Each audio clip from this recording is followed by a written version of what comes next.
Hello friends, we can start the part 2 of this chapter, genetic material.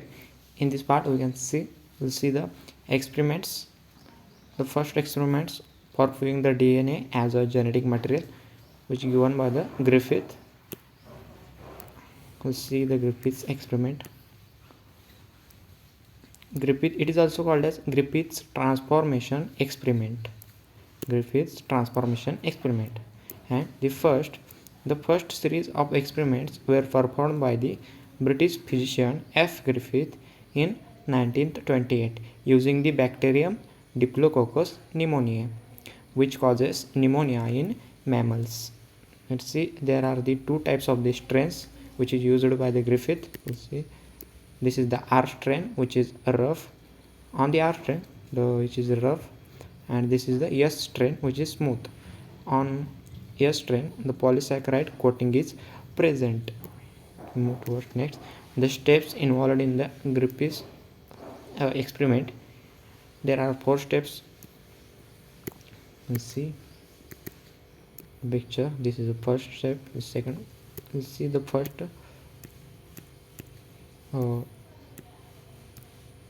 Steps बघूयात आपण प्रथम. The first step is when S type of bacteria were injected into healthy mice, the mice developed pneumonia and died. The mice will be died. Thus, it concludes that thus S type is virulent and pathogenic. You see here, first type, S type of bacteria were injected into healthy mice. S type of bacteria. You see, living S type of bacteria injected in a mice, and the mice causes pneumonia and mice will be died. So we conclude that the S type is virulent or pathogenic. And the second step in this, we'll see second step, when R type of bacteria were injected into healthy mice, they did not cause pneumonia, and thus R type is avirulent or non-pathogenic. Let's see here, the R type were injected in the mice. It didn't any cause on the mice, so mice will live, and the R type bacteria is avirulent or non-pathogenic. The third step in the experiment performed by the Griffith on mice. In this third step, the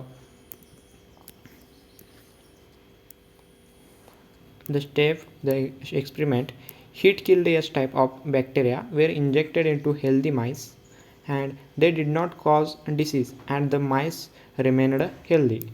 Heat killed S type of bacteria were injected into healthy mice. We see here, heat killed S type of bacteria were injected into healthy mice. No any cause on the mice, so mice will be healthy. And thus the fourth step performed by the Griffith, when a mixture of heat killed S type of bacteria and living R type of bacteria was injected into healthy mice, the mice will be developed pneumonia and died. So when blood sample from the dead mice was cultured, colonies of the living S type were obtained. It is important, the injected S type of bacteria, heat killed S type bacteria and living R type, and here the generated will be colonies of S type bacteria. So we'll see here one more. This is Griffith's experiment. First, R strain injected, mouse will be healthy. This is first. This is second one. First, smooth strain S will be injected, mouse will be died. Second one is R strain, the mouse will be healthy. Then we proved the smooth S strain is a virulent and the R strain is a non-virulent. This is the bacterial colonies and these results. And the third one is heat killed smooth virulent, the mouse will be healthy, not effect on a mice. And the last step, the rough non-virulent strain and the heat killed smooth virulent, means strain S, the mouth dies, and in this the live strains of S bacteria in the blood sample from the dead mice will be collected. This is the result, and hence The conclusion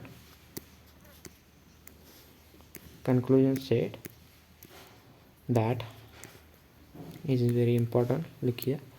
So Griffith concluded that the living R type of bacteria must have picked up something from the surrounding medium that contains heat-killed S type, and he got changed to S type. Therefore, this is change due to the phenomenon other than the mutation, which he called transformation.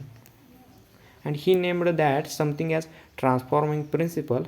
It was later proved that this transforming principle is a DNA. The first here starts from the DNA as a genetic material, which is proved by the Griffith. And the Griffith discovered transformation. He first showed the gene action, and the transforming principle was picked up by the living R type from the surrounding medium that contained a heat killed S type, and it is enabled the R type to synthesize a smooth polysaccharide coat, that means capsule, and became virulent. And this principle was passed to next generations, and the colonies of S type were obtained. The colonies of S type were obtained, and it is preserved for next generations, and therefore this transforming principle must be called as a genetic material. So this is the conclusion of the Griffith. We'll move to the next experiment, that is Avery, MacLeod and M.C. Curtis experiment.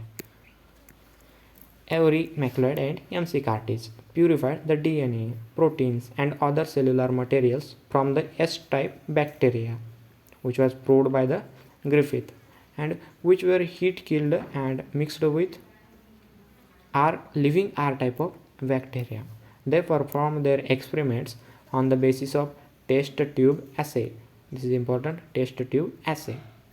The aim of this experiment, let's see, they did their experiments to identify the transforming principle. And the procedure, we'll see the procedure. Here the procedure, first step, he take the R type bacteria and added the carbohydrates of S type bacteria. The result will be R type bacteria.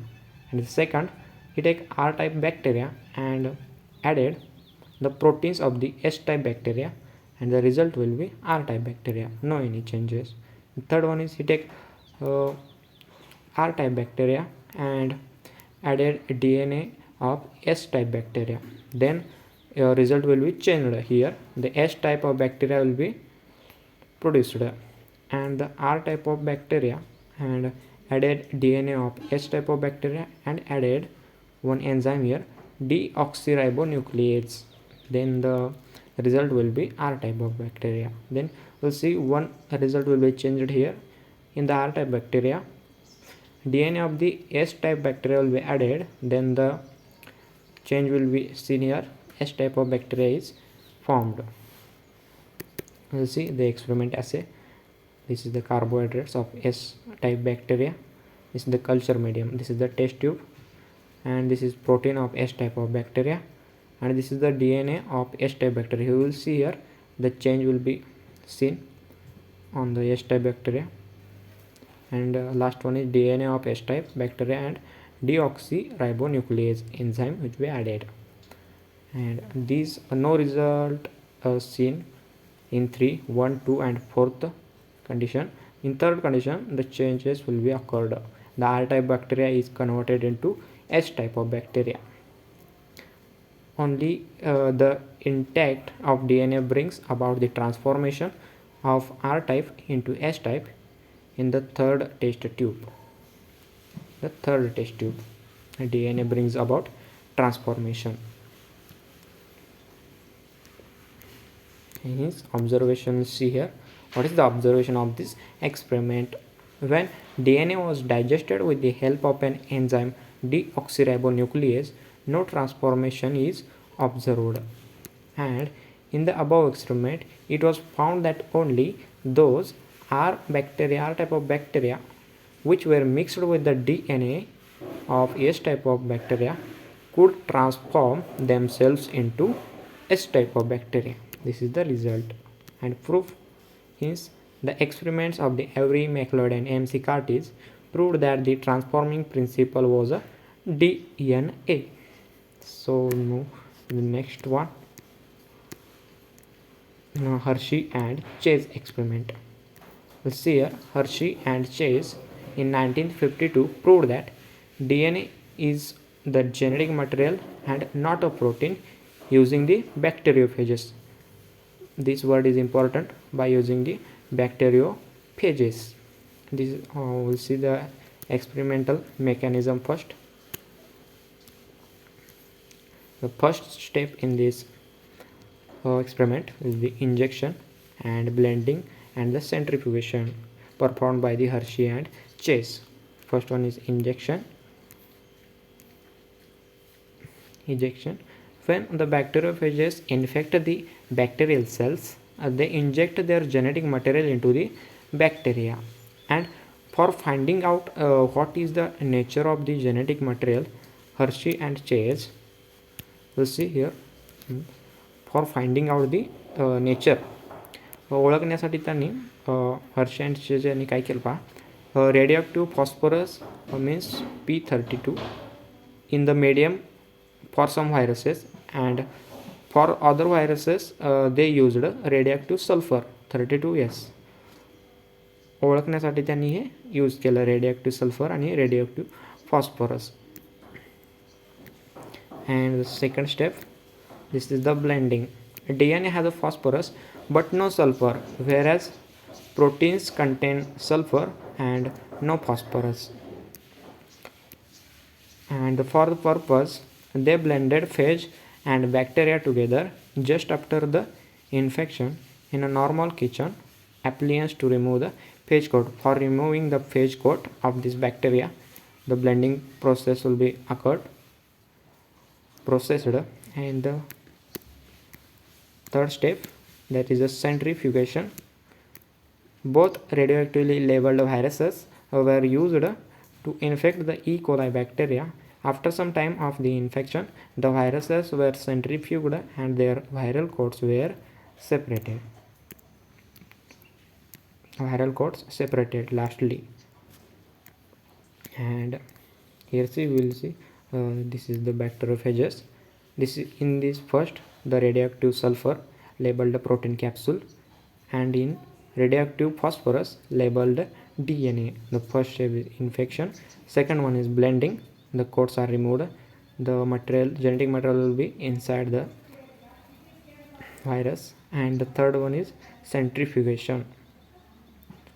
Here no radioactive sulfur detected in the cells, but here radioactive phosphorus detected in cells, and plus in first radioactive sulfur detected in supernatant, and here no radioactive detected in the supernatant. Here Hershey experiment by the Hershey and Chase. One important here, radioactive phosphorus detected in the cells. So he's proved the first will say observations. The bacteria which were infected with the viruses having radioactive DNA also show the radioactivity characters, and bacteria which were infected with the viruses having radioactive proteins did not show radioactivity here, and this shows that DNA enters into the bacterial cell at the time of infections and not the proteins. Only DNA can enters into the bacterial cells at the time of the infection. And is proved that the experiment proved that the DNA is a genetic material. Let's see the experiment free along the picture, and this is the experiments for proving the DNA as a genetic material. The first one, Griffith. We will start from the Griffith and Avery, MacLeod and MC Curtis experiment, and the Hershey and Chase experiment. So we can stop here, and next part, what is it, is the structure of the DNA, we will see in the next module. So thank you friends.